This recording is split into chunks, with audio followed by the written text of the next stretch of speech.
تو those who forbid the wrong and enjoin the right, جو کوئی بھی اچھائی کا حکم دے برائی سے روکے گا. اب آپ یہ اپنے اسکول میں اپنے لیول پہ اپلائی کریں. جب آپ کسی کو بلی ہوتے دیکھیں، کسی کا مذاق اڑتے دیکھیں، آپ کو ترس آنا چاہیے اور آپ اس کا ساتھ دیں، بجائے کہ ان بلیز میں ہونے کے، بجائے کہ وہاں پہ تالی بجانے والے میں، بجائے کہ انجوائے کرنے والے میں. آپ کو چاہیے سٹینڈ لیں وہاں پہ کہ اس کو کیوں بلی کیا جا رہا ہے. آپ کو چاہیے اس مظلوم کا ساتھ دیں. یہ ہے وہ اسپرٹ جو مسلم امہ کا اسپرٹ تھا, which has died since long. That's why we are suffering. So enjoin the right and forbid the wrong and bring people from shirk towards the oneness of Allah. They establish the limits prescribed by Allah. اور lastly جو اللہ تعالیٰ نے بات کی, وَالْحَافِظُونَ لِحُدُودِ اللَّهِ, اللہ تعالیٰ کی حدود کو حفاظت کرنے والے, پامال کرنے والے نہیں, ان کی حفاظت کرنے والے. اب کچھ حدیث آپ کو سناتا ہوں, اس ساری ورس سے ریلیٹڈ کچھ حدیث ہیں.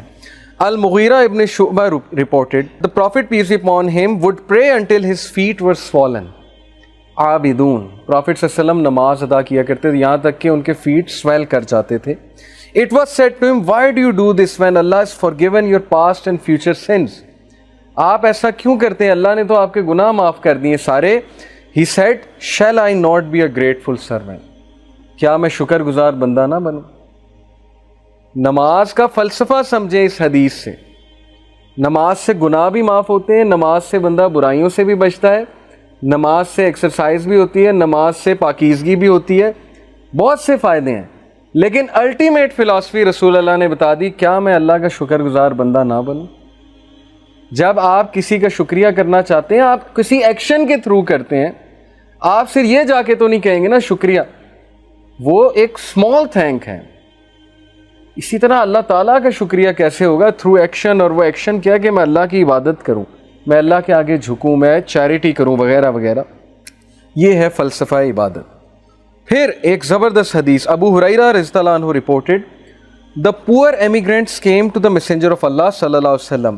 مہاجرین جو کہ پور تھے, اتنے رچ نہیں تھے, وہ ایک بار رسول اللہ صلی اللہ علیہ وسلم کے پاس آئے.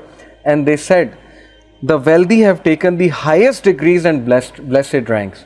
انصار کی بات کر رہے تھے کہ انصار میں جو امیر لوگ ہیں وہ سارا ثواب لے گئے اور وہ ہائیسٹ رینک لے گئے, کیونکہ وہ امیر تھے, چیریٹی بہت کرتے تھے, انہوں نے مدد کی مہاجرین کی. اس سے ثابت یہ ہوتا ہے کہ ان میں مقابلہ بازی نیک اعمال کی تھی. ان میں مقابلہ بازی یہ نہیں تھی کہ وہ لمبا ہے میں چھوٹا ہوں, وہ امیر ہے میں غریب ہوں, اس کے پاس لمبرگینی ہے میرے پاس مہران ہے. ان کی مقابلہ بازی یہ تھی کہ وہ زیادہ اعمال کر رہے ہیں, وہ تو سبقت لے گئے, تو ہم تو سبقت لے جانے والے ہیں ہی نہیں. اللہ نے تو السابقون کی تعریف کی ہے, ہم تو السابقون ہیں ہی نہیں. تو پروفٹ صلی اللہ علیہ وسلم said, how is that? انہوں نے پوچھا ذرا پتہ تو کریں کہ یہ کیسے آپ کہہ رہے ہیں یہ بات. They said, they pray as we pray, they fast as we fast, they give in charity, but we do not have charity to give. They free slaves and we have none to free. یا رسول اللہ, وہ نماز پڑھتے ہیں ہم بھی پڑھتے ہیں, وہ فاسٹنگ کرتے ہیں ہم بھی کرتے ہیں, یہ تو ہم کر سکتے ہیں, لیکن وہ چیریٹی اتنی کرتے ہیں, وہ غلاموں کو چھڑواتے ہیں, ہم تو یہ کر ہی نہیں سکتے, نہ ہمارے پاس غلام ہے نہ ہمارے پاس پیسے, ہم چیریٹی کہاں سے کریں؟ The Prophet صلی اللہ علیہ وسلم said, shall I teach you something by which you will reach those ahead of you, surpass those after you, and by which no one will be better than you but one who does like you? کیا میں تمہیں وہ عمل نہ بتاؤں کہ تم ان سے بھی آگے نکل جاؤ یا ان کے برابر ہو جاؤ, ان کو سرپاس کر جاؤ؟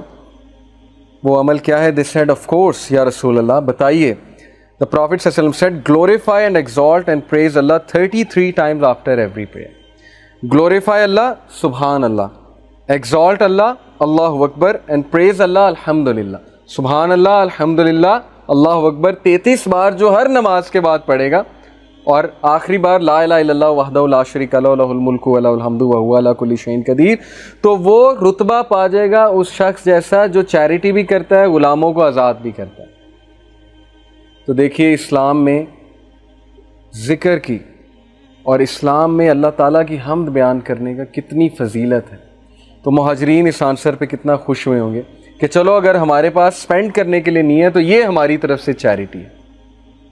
تو الحامدون, اللہ کی حمد بیان کرنے والے, ہر نماز کے بعد اس کو عادت بنا لیں. 33 بار سبحان اللہ, 33 بار الحمدللہ, 33 بار اللہ اکبر, اور پھر اینڈ میں جو میں نے آپ کو بتایا.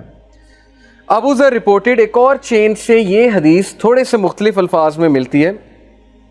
Some of the companions came to the Prophet ﷺ and they said, O Messenger of Allah, the rich have taken all the rewards. امیر لوگ سارے rewards لے گئے، یعنی انصار کی بات ہو رہی. They pray as we pray, they fast as we fast, and they give charity from their extra wealth. The Prophet ﷺ said, Has not Allah made for you ways to give charity? کیا اللہ نے تمہارے لیے طریقے نہیں رکھے charity کرنے کے؟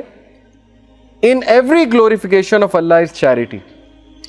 اللہ کی جو بھی حمد بیان کریں گے وہ چیریٹی ہے، وہ آپ کے لیے صدقہ ہے. In every declaration of His greatness is charity. اللہ کی جو بھی گریٹنس کی آپ بات کریں گے اس میں چیریٹی. In every praise، الحمدللہ کہنے میں، سبحان اللہ کہنے میں، اللہ اکبر کہنے میں اور الحمدللہ کہنے میں چیریٹی ہے. In every declaration of His oneness is charity، یعنی لا الہ الا اللہ کہنے میں چیریٹی ہے. Enjoining good is charity، اگر آپ کے پاس پیسے نہیں ہیں تو نیکی کا حکم دے، یہ آپ کی چیریٹی ہے. And forbidding evil is charity، برائی سے روکنا یہ آپ کے لیے چیریٹی ہے. And in a means intimate relation with his wife is charity, کہ عورت اور مرد کے انٹیمیٹ ریلیشن میں، وائف کے اور ہسبینڈ کے انٹیمیٹ ریلیشن میں چیریٹی ہے. یہ ایک فلسفہ ہے پورا، کیونکہ both are fulfilling each others needs in a halal way, not looking at anything haram, حلال کی طرف جا رہے ہیں. They said, O Messenger of Allah, is there a reward for one who fulfills his passions, who satisfies his passions? وہ حیران ہوئے، انہوں نے کہا کہ یہ کیا، جو اپنے پیشنز کو فلفل کر رہا ہے، سیٹسفائی کر رہا ہے، اس کے لیے بھی چیریٹی ہے. The Prophet صلی اللہ علیہ وسلم said, you see that if he were to satisfy his passions with the unlawful، دیکھو اگر وہ اپنے خواہشات کو حرام طریقے سے فلفل کرے گا، it would be a burden of sin upon him، تو یہ پھر اس کے لیے برڈن ہوگا، گناہ کا ایک برڈن ہوگا اس کے دل پہ. Likewise, if he were to satisfy himself with the lawful, he will have a reward. لیکن اگر وہ حلال طریقہ اڈاپٹ کرے گا تو پھر وہی چیز اس کے لیے ریوارڈ بن جائے گی. تو یہ اسلام ہے. It does not kill our desires, it disciplines our desires. پھر بڑی خوبصورت حدیث ہے صحیح ابن حبان کی حدیث نمبر 5685. ان نعمان بن بشیر قال رسول اللہ صلی اللہ علیہ وسلم اجعلوا بینکم وبین الحرام سترۃ من الحلال من فعل ذلک استبرأ لعرضہ ودینہ. Make between yourself and the unlawful a barrier of what is lawful. اپنے درمیان اور unlawful چیزوں کے درمیان. ایک جگہ آپ ہیں، جیسے آپ کو پکچر میں نظر آ رہا ہے، باڑ لگی ہوئی ہے، اس سائڈ پہ حرام ہے، اس سائڈ پہ حلال ہے. تو اپنے درمیان ایک باڑ لگا لو، حرام سے بیریئر لے آؤ، اپنے آپ کو محفوظ رکھو.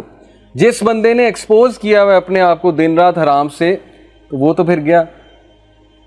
باڑ لگانے سے کیا مراد ہے کہ بھائی جن چیزوں کی وجہ سے تم حرام کی طرف جا رہے ہو ان کو اوائڈ کرو، بیچ میں ایک باڑ لگاؤ. Whoever does so will clear himself in regard to his honor and his religion. جو کوئی بھی ایسا کرے گا وہ اپنے آنر کو بھی بچا لے گا، اپنے دین کو بھی بچا لے گا. لیکن جو کوئی کیئر لیس ہوگا، باڑ ہی نہیں لگائی. میں آپ کو مزے کی بات بتاؤں کہ سورہ کہف میں ایک بہت بڑا فتنہ مینشنڈ ہے، قیامت کے قریب ایک بہت بڑا فتنہ آنے والا ہے. کیا ہے وہ فتنہ؟ سورہ کہف میں مینشنڈ ہے، یاجوج ماجوج. اب اللہ نے کسی بھی بلڈنگ کی کنسٹرکشن اتنی ڈیٹیل میں نہیں بتائی، ایون کعبہ کی کنسٹرکشن اتنی ڈیٹیل میں نہیں ہے قرآن میں جتنی یاجوج ماجوج کی دیوار. کیا کہا اللہ نے کہ ذوالقرنین علیہ السلام نے کہا کہ جاؤ لوہا لے کر آؤ، تانبا لے کر آؤ، کاپر لے کر آؤ، آئرن لے کر آؤ. پھر پورا طریقہ بتایا کہ کس طرح انہوں نے بنائی وہ دیوار. کیوں بتا رہے ہیں اللہ تعالیٰ؟ اس پہ علماء نے ایک بڑا زبردست نقطہ بیان کیا. انہوں نے کہا ہے جتنا بڑا فتنہ اتنی زیادہ پریپریشن، اتنی بڑی دیوار. سمجھ آ رہی ہے آپ کو بات؟ یاجوج ماجوج سے بچنا ہے تو عام دیوار نہیں بنے گی، کانکریٹ کی دیوار نہیں ہے. کاپر اور آئرن، آپ کی سوچ ہے یہ کیا مکسچر ہوتا ہے، یہ پورا الوائے ہے. تو ہم کیسے حفاظت کرتے ہیں اپنی آپ کے سامنے؟ ہم نے اپنے آپ کو کھلا چھوڑا ہوا ہے، ہم نے اپنی نظر کو کھلا چھوڑا ہوا ہے. پھر بعد میں ہم کہتے ہیں ہم حرام میں پڑ گئے، بعد میں ہم کہتے ہیں ہم سے گناہ ہو گیا. تو جتنا بڑا فتنہ اتنی بڑی حفاظت.